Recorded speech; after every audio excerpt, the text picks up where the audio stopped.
Hello, YouTube. How's everybody out there doing? Salute, salutations.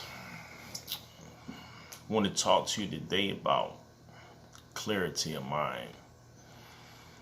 You know, it's a saying that says that every day that you wake up, you're given a soul, right? When we go to sleep at night, we say that the soul leaves the body and it travels. Depending upon how you treated that soul determines whether or not it comes back to you. A lot of people have been kept away from this science. That's why sometimes you may wake up and you feel happy. Other times you may wake up and you may feel angry or sad. And if you ever had these feelings and there was really nothing that happened to justify that way of thinking or that feeling, 9 times out of 10 is because you got a new visitor inside your house, which is your body or your temple, right? So, in saying that, whatever type of soul you receive, you're blessed because you receive a soul and you have an opportunity. And you have an opportunity to cultivate their soul. You have an opportunity to destroy that soul depending upon your acts throughout the course of that day. Me, myself, I always try to obtain a level of clarity. And what I mean by a level of clarity is I try to base my belief systems off of the chakra system. And just think of it, when you read certain old religious texts, they always spoke of 7 heavens and 7 hells, right? And the 7 heavens and the 7 hells are really based off of the chakra system, and depending on where your soul is in that body. Now, the ancients had taught that there was macro man and micro man. We represent micro man, and macro man was actually the heavens. So the concept was that we were trapped inside of another body, and this is so much of the travel of the soul. You could read something like, say, Dante's Inferno, and Dante Inferno speaks about one going through the journeys of hell, or the 7 heavens. The 7 hells.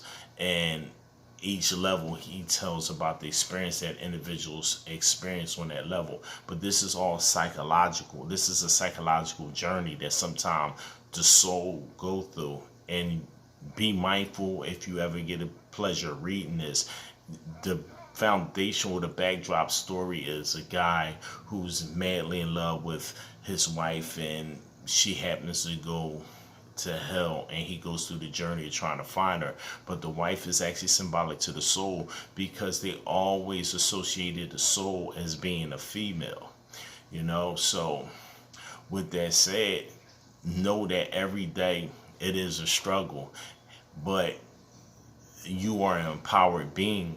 If you're given a soul, you have a soul. It's depending on how much, like I said before, how much work you're willing to do to cultivate that soul. And it's definitely a struggle. But the main objective is to land that soul to a place, or climb to a place of clarity, and be in a state of clear.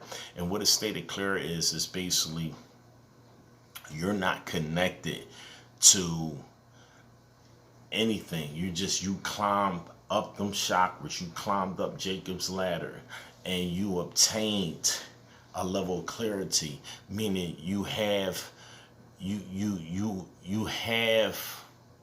I'm not going to say any emotions, because we all need emotions. Not to have emotions to make you non-human, but you want to get to a spot where as though you're above the emotions, because 9 times out of 10 the emotions are not yours. And you also got to remember, a lot of times these souls, they gamble, and it's always a gamble. It's at the end of the day, it's either going to be your soul that's servitude to another soul, or that soul servitude to you. The objective is to have that soul servitude to you. This is what makes you a king. This is what makes you a queen. This is what makes you nobility. This is what makes you a noble. So, in knowing this, know that any emotions that you feel throughout the course of the day that's going to be detrimental or go against the aims and objectives of what you're trying to accomplish throughout that day, know that it's a battle of the soul, and know that those emotions and those feelings are only temporarily. So don't hold on to them. The best thing to be is to be over top of it. And this is when you see individuals that are cool, calm, collected when they're confronted with certain situations. And this is what you want to do. You just want to be on top of it and maintain that level of peace. It's always best, though, that before you even get out of bed, collect your thoughts. Like, if you wake up, you don't have to immediately rush and jump out of bed. You can lay in bed for 10, 20, 30 minutes up to an hour, depending on how much time you have to spare. And you could sit and you could just do certain mental exercises. One of the ones that I like to do is like really, really, really easy and let you know how much possession over your soul that you actually have, is I like to do a counting game. And what I'll do is, in my head, I'll count from 1 to 100, and I can determine how much possession I have over my mind and my mental faculties by how I'm able to stay on tune and stay in sync with that number count. Meaning, if I'm sitting there and I'm counting, and by the time I get to 60, my train of thought shifts to somewhere else, or I start thinking about something else, I know that I'm somewhere, somehow, I don't have control all the way of my mental faculties and of my soul.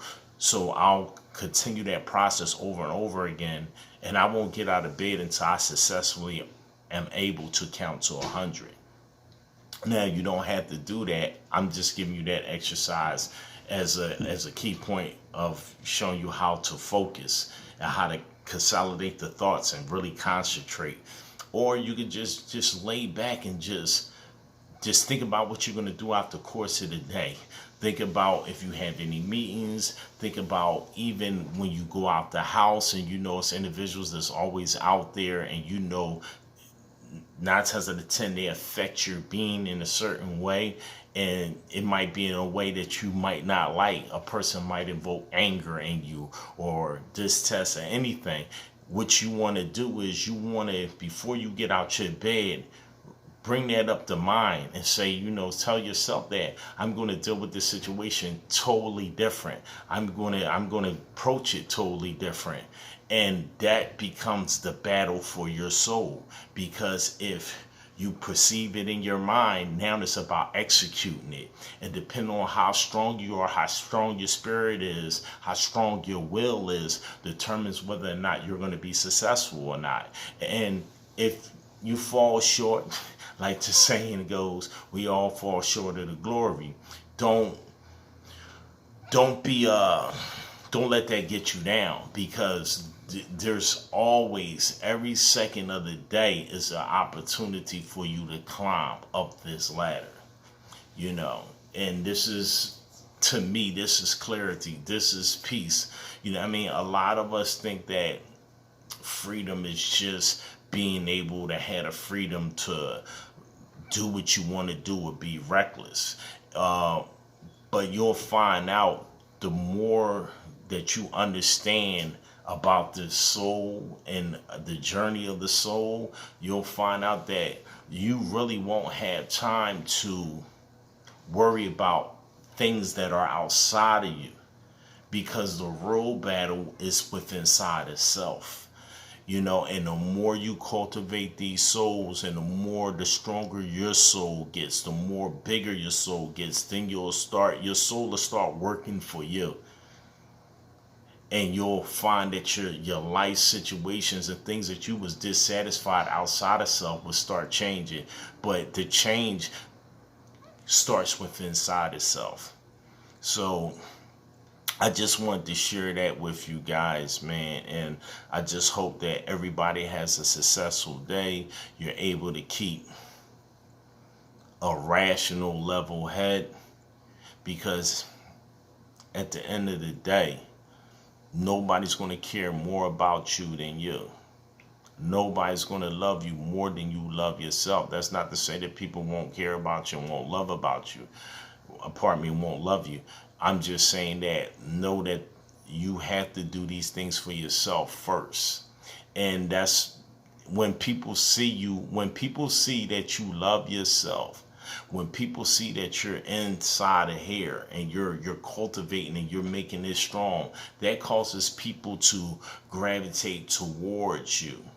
Like, I give you a prime example. When you read like certain religious texts, like say something like Christ or Jesus, the concept of Jesus, the concept of Christ, right? Christ is also related to the word charisma, a person who has charisma. You know what I mean? Like people, like a person, a star walks in the room and everybody's just, their attention just gravitates towards that person.